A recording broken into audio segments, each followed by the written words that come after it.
The morning alarm pierced through the sleeping quarters of the hegemony command vessel, but General Vorthak was already awake. His 4 eyes, each positioned on the corners of his elongated head, reviewed the holographic reports floating before him. Something was very wrong with their latest intelligence from the outer colonies. For weeks, disturbing reports had been flooding in from trading posts across 17 different systems. Human traders were exchanging weapons for incredible amounts of credits. Weapons that looked like ancient relics compared to the energy-based armaments the hegemony used. These weren't just any weapons. They were receiving offers that would make even the most expensive plasma cannons seem cheap. Vorthak's tentacles twitched with irritation as he scrolled through the data. The numbers made no sense. Why would civilized species pay fortunes for what appeared to be glorified metal tubes? The humans claimed these were from their home world, Earth, a classification the hegemony databases marked as dangerous, Deathworld status. Commander Kilthon entered the chamber, his breathing apparatus hissing softly. General, we've received more reports from the Zelona system. 3 of our patrol units encountered human forces. They were eliminated. By energy weapons? Vorthak asked, though he already suspected the answer. No, sir. By projectile weapons. Kinetic force, apparently. Our shields held against their energy-based weapons. But when they switched to these primitive devices, our barriers fell within minutes. Vorthak stood, his full 8-foot frame towering over most species in the hegemony. For someone who had fought in 17 major campaigns, this news was particularly troubling. Their shield technology could deflect laser beams, plasma bolts, and particle streams. How could metal projectiles be effective? Show me the tactical recordings, he commanded. The holographic display shifted, showing the final moments of Patrol Unit Gamma 7. The hegemony soldiers had been confident, advancing behind their energy shields. Then the humans appeared. They carried weapons that looked like oversized metal sticks with triggers, impossibly primitive compared to their sleek energy rifles. The first shot made the hegemony soldiers laugh. The metal projectile simply bounced off the shield barrier. The humans didn't retreat. Instead, they adjusted their weapons and fired again and again and again. What happened next defied all of Vorthak's military experience. The shields designed to deflect energy began to fail under the constant barrage of metal projectiles. The kinetic force accumulated, and within minutes, the barriers collapsed entirely. The aftermath was devastating. The human weapons didn't just penetrate. They caused widespread destruction that seemed disproportionate to their simple appearance. Bodies were thrown across the battlefield with tremendous force. The metal projectiles fragmented upon impact, creating multiple wounds. Pause there, Vorthak ordered, pointing at the screen. Replay the human weapon fire. He watched carefully as the humans operated their weapons. There was something almost casual about their movements. They showed no fear, no hesitation. They handled these weapons with the familiarity of someone who had used them thousands of times. Computer, analyze the human weapon discharge. Compare impact force with standard energy weapon output. The results were shocking. Each projectile delivered kinetic energy equivalent to a mid-level plasma bolt, but with different properties. Where energy weapons created heat and burn damage, these projectiles caused mechanical trauma that their medical systems struggled to treat. Vorthak summoned his scientific advisor, Dr. Yendara. Her species, the Vilthari, were known for their analytical capabilities. She examined the data with 6 eyes, her expression growing more concerned with each passing moment. General, these weapons operate on principles we abandoned centuries ago during our Industrial Revolution. We deemed kinetic weapons primitive when we developed energy-based technology. Yet they're proving more effective than our advanced weapons, Vorthak replied grimly. It appears so. The humans seem to have perfected kinetic weapon technology while we focused on energy systems, their metallurgy, the precision of their projectiles, the chemical propellants. Everything is optimized for maximum kinetic impact. Further investigation revealed something even more troubling. Intelligence reports showed that human settlements were armed differently than any known civilization. Every adult carried one of these weapons, not just soldiers, Farmers, merchants, even children learned to use them. This is not a military force, Vorthak realized. This is an entire species, adapted for warfare. The hegemony had encountered many species during their expansion. Most developed energy weapons and shields following similar technological paths. Some focused on biological warfare, others on cybernetic enhancement. But humans seemed to have taken a completely different route. Their weapons weren't just tools of war, they were cultural artifacts. Humans spoke of their right to bear arms with religious fervor.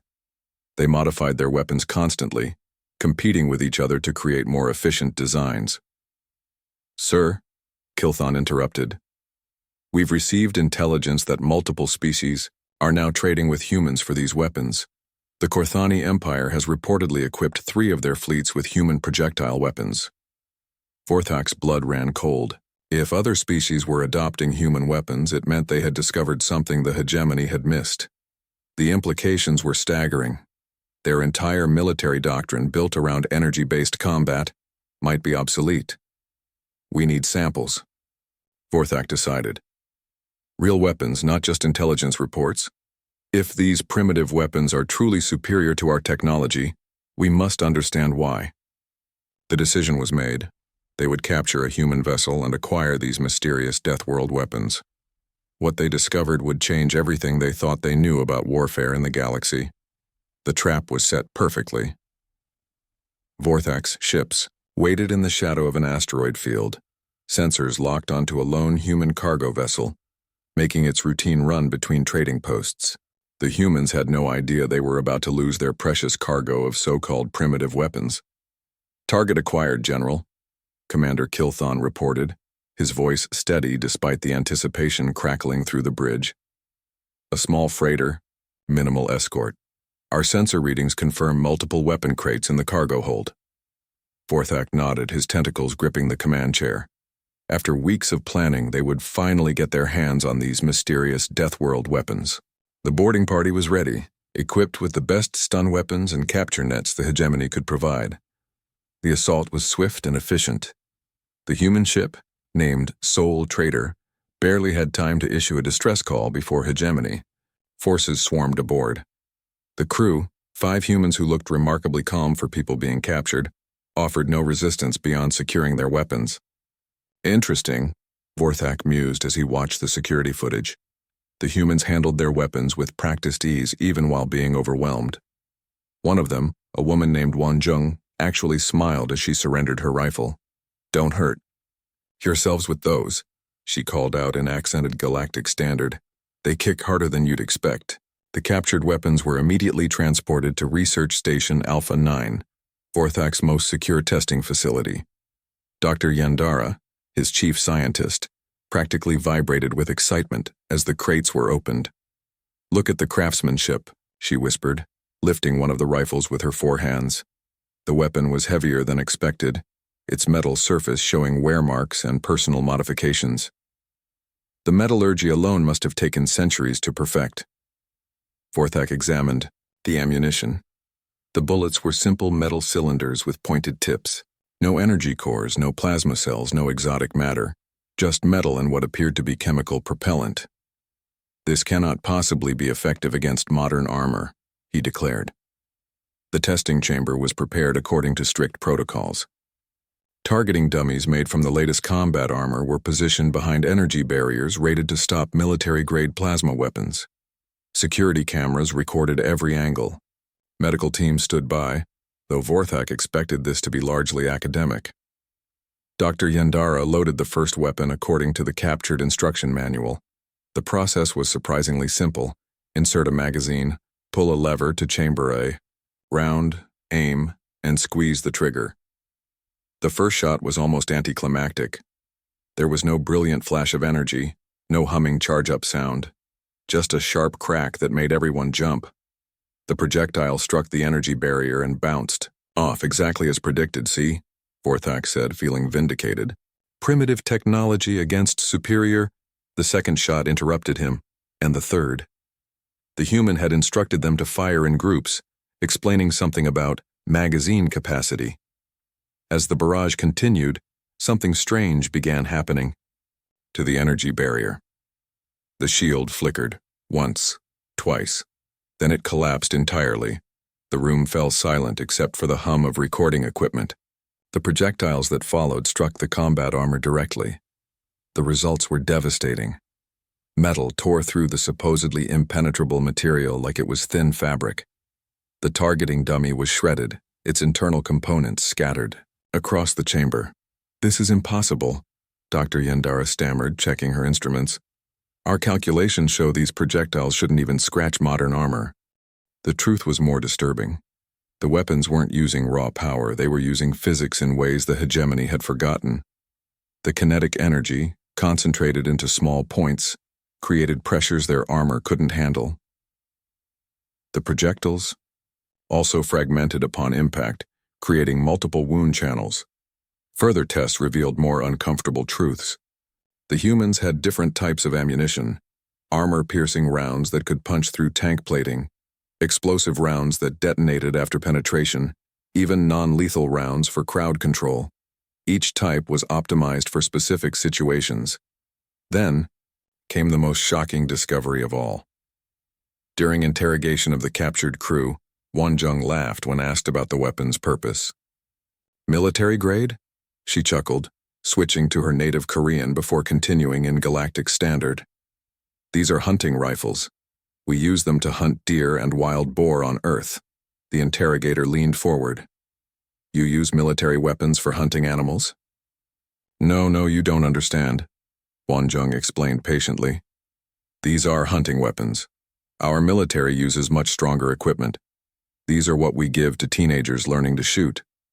The implications hit the room like a physical force. If hunting rifles could devastate hegemony armor, what could actual military weapons do? Wonjung seemed happy to explain. "On Earth, we have dangerous animals. Big bears that can weigh 800 kilograms charging buffaloes. Wild boars with tusks that can gore a person. We need weapons that can stop them immediately." She gestured to the rifles. "Your energy weapons might take several shots to drop a charging bear. These? One shot properly placed drops anything on Earth." The human continued, warming to the topic. "We've been making these weapons for hundreds of years. During that time, we fought wars constantly. Every improvement was tested in life or death situations. We kept what worked and discarded what didn't." Dr. Jin Woo, another crew member, added his perspective. "Your people apparently never had to deal with megafauna or constant warfare for survival. You could afford to focus on elegant energy weapons. We had to focus on what killed efficiently." The testing continued with increasingly disturbing results. Different rifles showed remarkable engineering. Some fired faster, others hit harder. The humans had even brought what they called a backup weapon, a small handgun that fit in one hand. Even this minor weapon punched through light armor with ease. "You carry these small weapons too?" a technician asked. Wonjung shrugged. "For self-defense, most humans own several different guns for different purposes: hunting, sport shooting, home protection." The final test broke everyone's assumptions completely. They brought out what Wonjung called a compound bow. Apparently humans still use these ancient weapons alongside their firearms. The bow fired sharpened metal sticks called arrows. To everyone's amazement, these arrows also penetrated their armor with disturbing ease. As the experiments concluded, Vorthak stared at the destroyed testing equipment.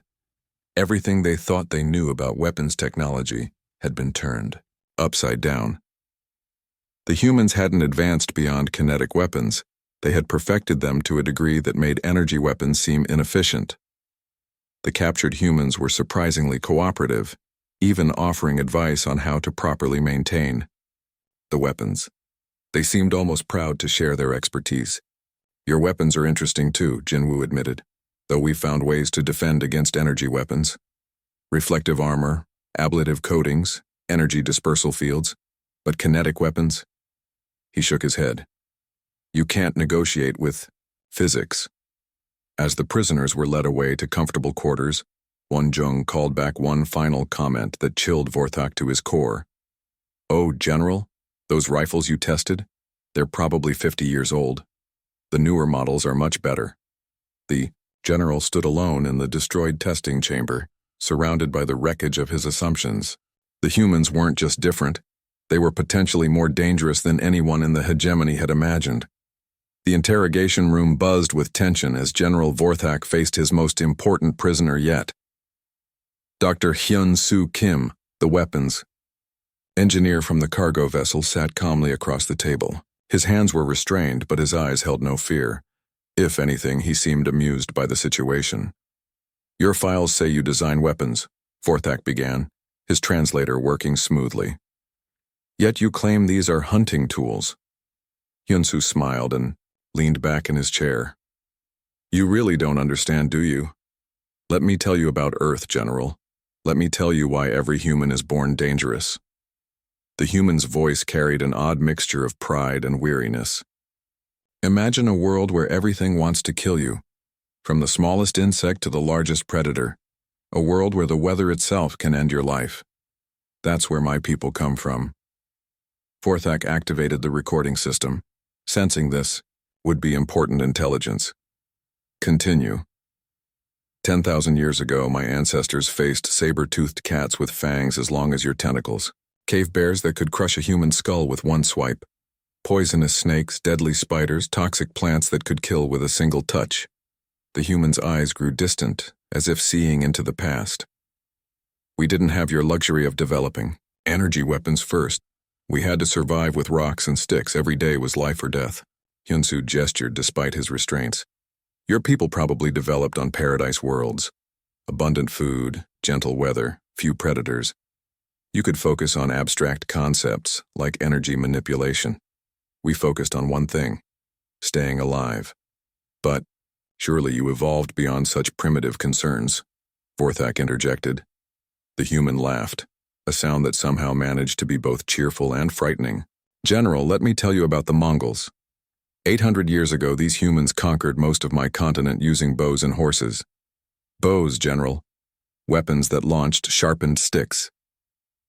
Vorthak's tentacles twitched in confusion. "I don't see the relevance."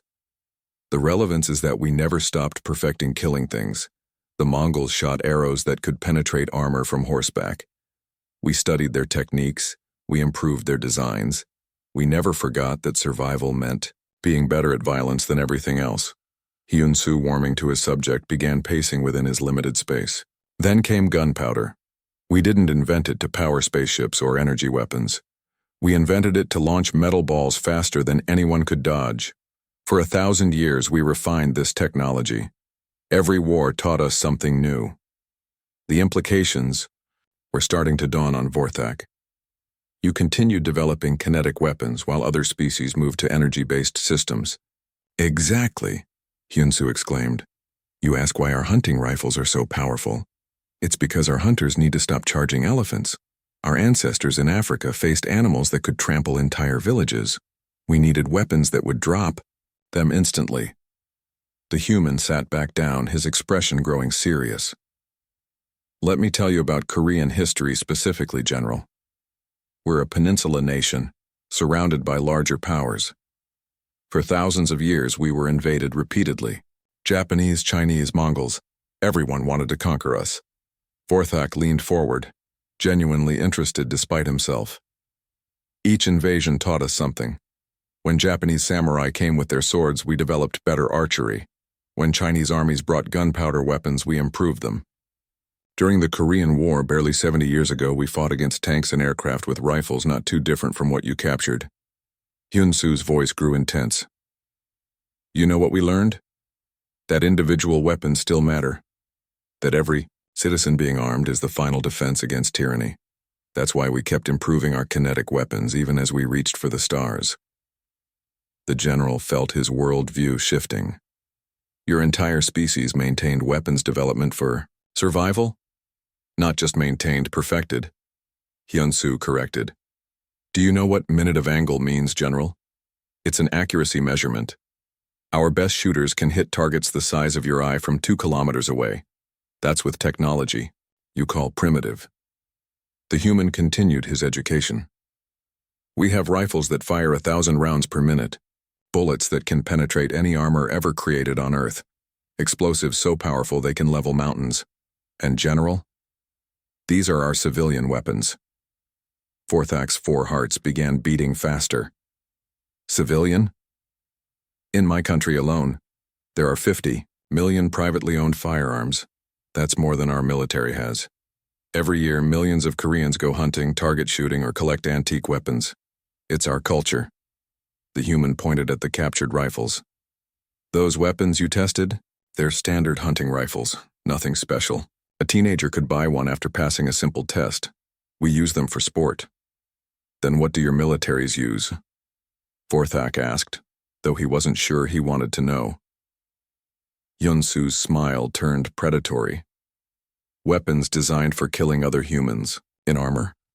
Weapons that can penetrate tank armor. Explosives that create firestorms. Chemical weapons that can clear entire cities. Biological weapons. He paused. Well, we usually don't discuss those. The interrogation continued for hours. Hyun-Soo explained how humans had weaponized everything from bacteria to subatomic particles in their endless conflicts. How their material science had been driven by the need to make better weapons and armor. How their chemistry had advanced through creating better explosives and propellants. Your people developed energy shields, Hyun-Soo observed. Brilliant technology. But you optimize them for energy weapons because that's what you use. We've spent centuries finding ways to defeat every kind of protection. Energy shields? We use kinetic penetrators. Armor? We use shaped charges. Walls? We use explosives. General Vorthak realized with growing horror that humanity hadn't lagged behind in weapons development. They had taken a completely different path. While other species had moved to clean, efficient energy weapons, humans had perfected the art of destruction using basic physics and chemistry.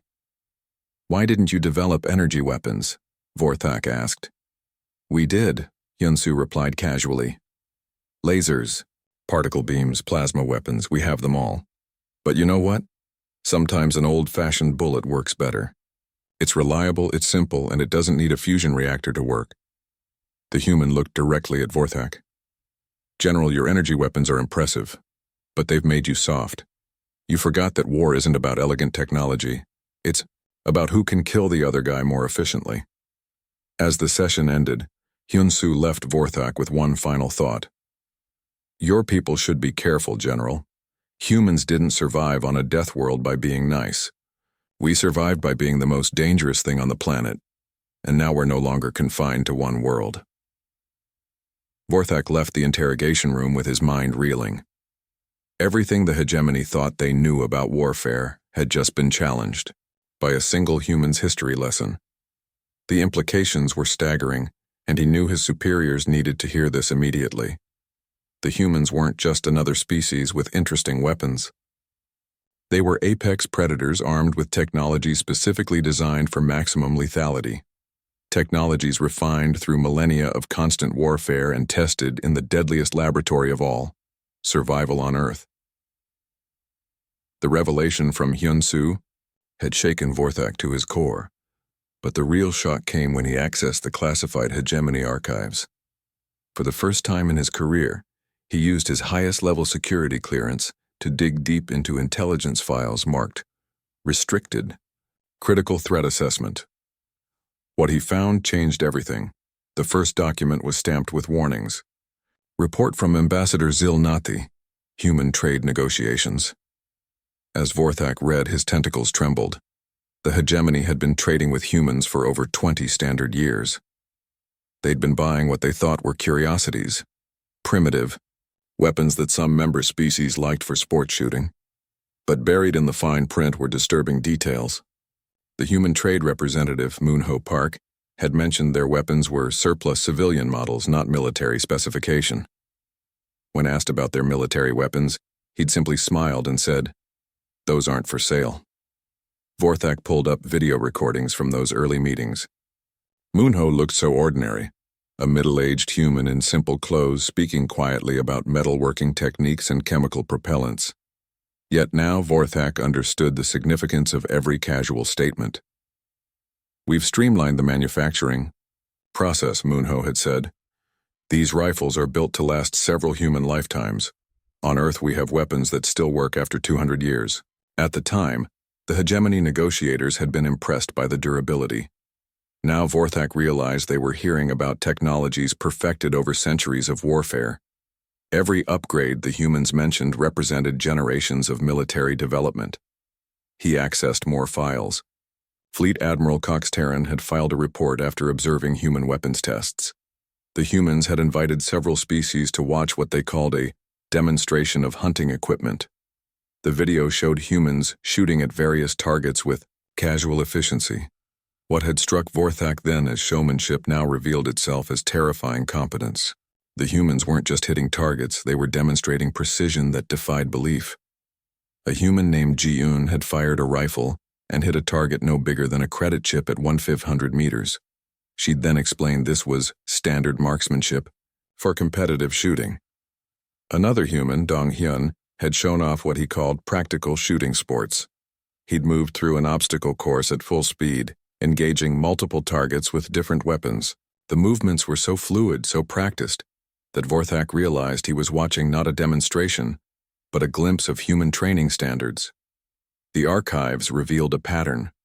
Every species that had encountered humans in combat reported the same thing: devastating effectiveness of kinetic weapons against energy-based defenses. The Korthan had lost an entire fleet. The Velthari had suffered casualties that ended their expansion into human space. Vorthak pulled up tactical analysis from the Battle of Kepler Station.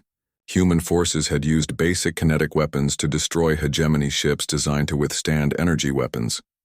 The report noted that human projectiles had somehow bypassed shields and penetrated hulls at critical points.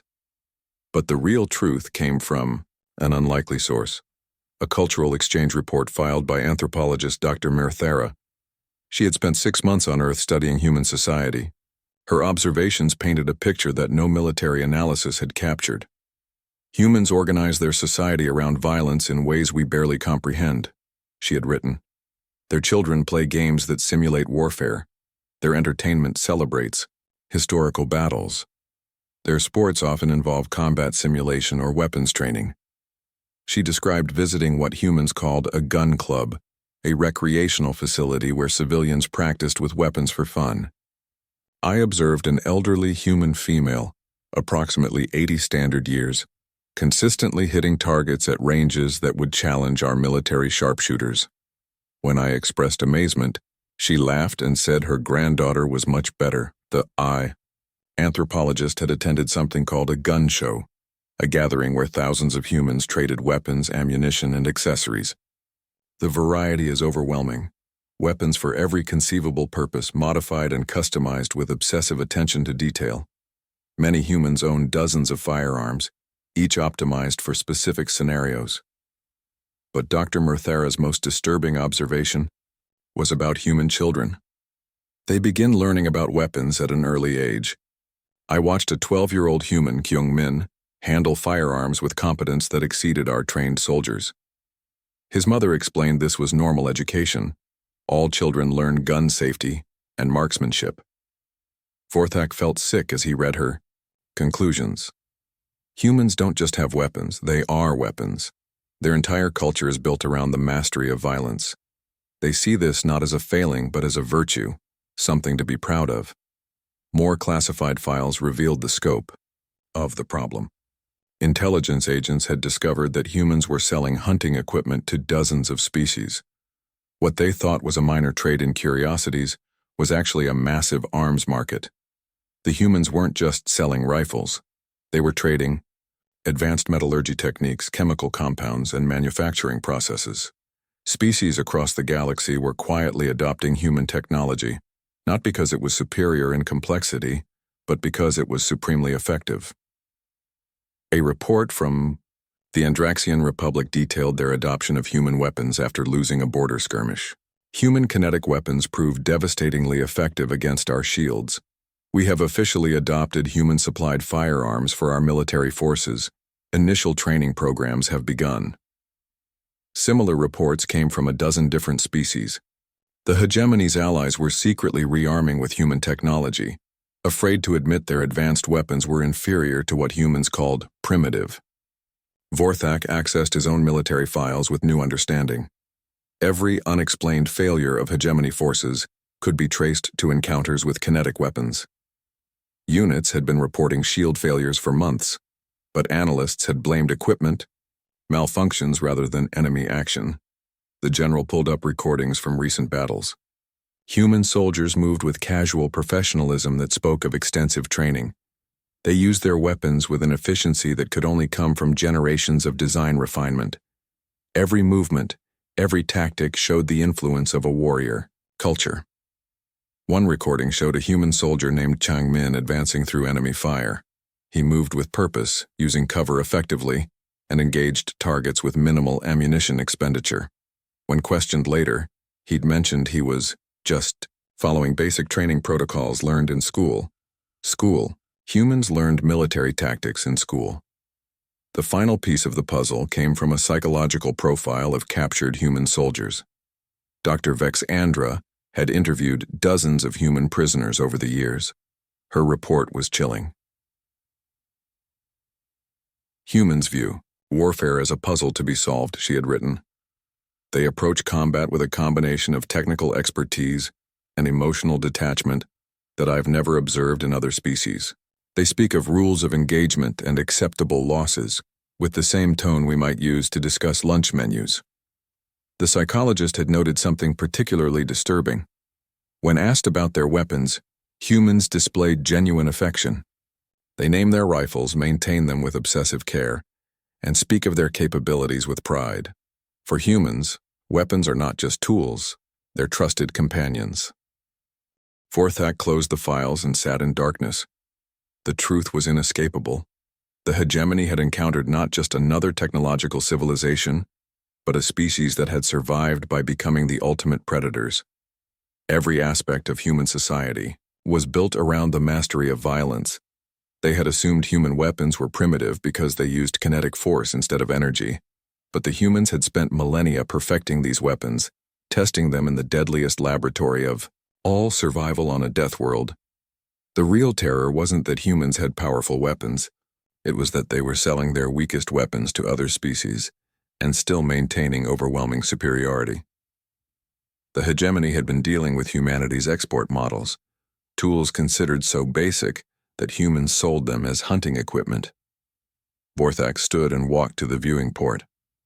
Somewhere out in the darkness, human ships were moving through space carrying weapons that could destroy everything he'd spent his life defending.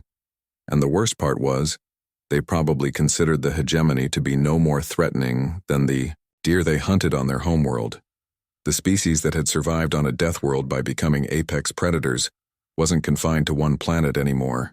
They were loose in the galaxy, and the hegemony had been treating them like merchants selling antiques.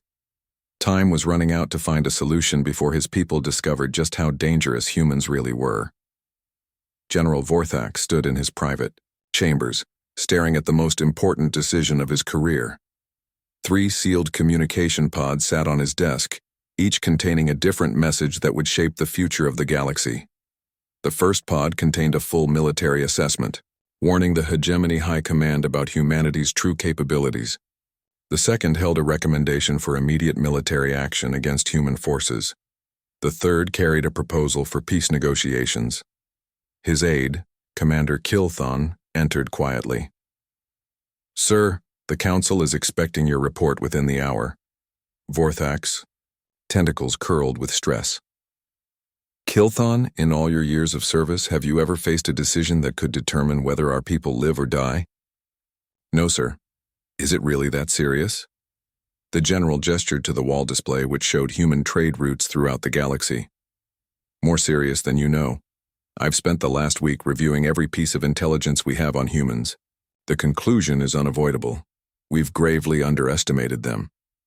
He activated a holographic display showing casualty reports from across hegemony space. "Look at these numbers. Every engagement with human forces results in catastrophic losses. For us, we blamed equipment failures, poor tactics, anything except the obvious truth." Kilthon examined the data, his breathing apparatus hissing faster as he grew agitated. "These losses are consistent across multiple fleets and systems." "Exactly. And now I know why." Vorthak pulled up the recordings from the captured humans. "Watch this interview with one of their prisoners." The display showed Su Jin, a human merchant who had been surprisingly cooperative during questioning. She sat calmly across from the interrogator, hands folded. "Your military forces have been using what you call hunting rifles," the interrogator was saying. Su Jin smiled. "Not quite. In the recent conflicts, they've used standard combat rifles. Much more powerful than hunting rifles. What's the difference? Well, a hunting rifle is designed to kill animals cleanly. A combat rifle is designed to defeat armor, penetrate cover, and stop multiple targets. The bullets are designed to fragment, tumble, or expand for maximum damage." The interrogator leaned forward. "And your military has better weapons than combat rifles?" "Of course. Those are just standard infantry weapons. We have anti-armor rifles that can destroy your vehicles, artillery systems that can level cities. And that's just the conventional stuff." Vorthak paused the recording. "This is what terrifies me, Kilthon. What we've been fighting are humans using their basic equipment. They have weapons they haven't even deployed yet." Commander Kilthon studied the data with growing alarm. "Sir, what exactly are you proposing?" "Look at these intelligence reports from other species." Vorthak displayed classified communications from across the galaxy. "The Andraxian Republic is quietly purchasing human weapons. The Velthari have signed a non-aggression pact with humans. Even the proud Korthan Empire is negotiating trade agreements." The messages painted a clear picture. One by one, hegemony allies were making separate deals with humanity. They were hedging their bets, preparing for a future where humans might be the dominant military force in the galaxy. The Zalari Confederation sent this message 3 days ago. Vorthak continued, opening a secured channel. "They're requesting human military advisors to train their forces. They claim it's for defensive purposes only." Kilthon's 4 eyes widened. "They're all abandoning the hegemony?" "Not abandoning, adapting. They see what I see. The humans aren't going away.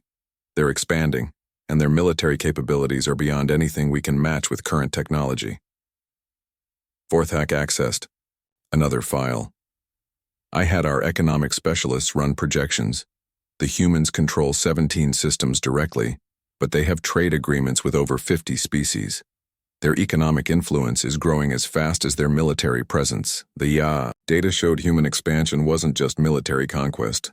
They were winning allies through trade, technology transfer, and mutual defense agreements. Species that had never cooperated before were suddenly working together under human leadership. Here's what I find most disturbing," Vorthak said, pulling up a psychological profile. "The humans we've captured show no fear of us, zero anxiety about our military might. When asked about potential conflict with the hegemony, they respond with what they call tactical assessments." He played another recording. Dong Wook, a captured human soldier, was being questioned about hegemony military strength. "Your energy? Weapons are impressive," he had said, "but predictable. Your shields operate on known principles. Your ships follow standard formation tactics. In a prolonged conflict, we'd adapt faster than you could change." The interviewer had pressed him. "You sound very confident for someone facing the entire hegemony fleet." Dongwook had shrugged. "We've studied your tactics for decades. We've run simulations. Your advantages disappear in extended combat because you can't adapt quickly enough. We've been fighting each other for thousands of years. We know how to adjust strategies mid-battle." Vorthak turned off the display. "We're facing a species that sees war as a science to be mastered, not just a political tool. They're constantly improving, constantly adapting." Commander Kilthon looked shaken. "What are the other high command members saying?" "That's the problem. They're divided into 3 camps. The Hawks want immediate military action. The isolationists want to withdraw from human-controlled space. The moderates think we can negotiate from a position of strength." Vorthak picked up the first communication pod. "This message warns them about everything I've learned. It details human military capabilities, their expansion plans, and their true strength." He lifted the second pod. "This one recommends immediate military action, a preemptive strike to prevent human expansion." Finally, he held the third pod. "And this proposes direct negotiations with human leadership. an offer of alliance rather than confrontation. Which will you send? Kilthon asked. Vorthak was quiet for a moment. I keep thinking about something Wan Jung said during interrogation. When asked why humans were successful in combat, she replied, "We don't fight to win, we fight to survive." There's a difference. Li Gyar, General activated his private communication system. Patch me through to the human diplomatic vessel in the neutral zone. Sir, you're going to negotiate directly? I'm going to hear their offer before it's too late. Vorthak sealed 2 of the pods and prepared to send the 3rd. The humans have proven they can destroy us. Now I need to know if they'll choose not to. The communication linked up and a human face appeared on screen. Admiral Park Soo-jin looked professional but not hostile. General Vorthak, I was hoping we'd speak. I believe you have some questions about our intentions in this region. I do. And I believe we need to discuss the future of human hegemony relations. I'm glad you're taking a diplomatic approach. My government has always preferred negotiation to warfare. Vorthak studied the human's face. Your capabilities suggest you don't always need to negotiate. Admiral Park smiled. General, just because you can destroy something doesn't mean you should. We've learned that lesson many times throughout our history. The conversation continued for hours. The humans wanted trade agreements, mutual defense pacts, and what they called cultural exchange programs. They showed no interest in conquest or subjugation of the hegemony. When the communication ended, Vorthak sent his message to the High Command. His recommendation was simple: negotiate now, while they could still negotiate as equals. 3 days. Later, he received the response. The High Command had voted unanimously to accept his recommendation. Formal diplomatic talks would begin immediately.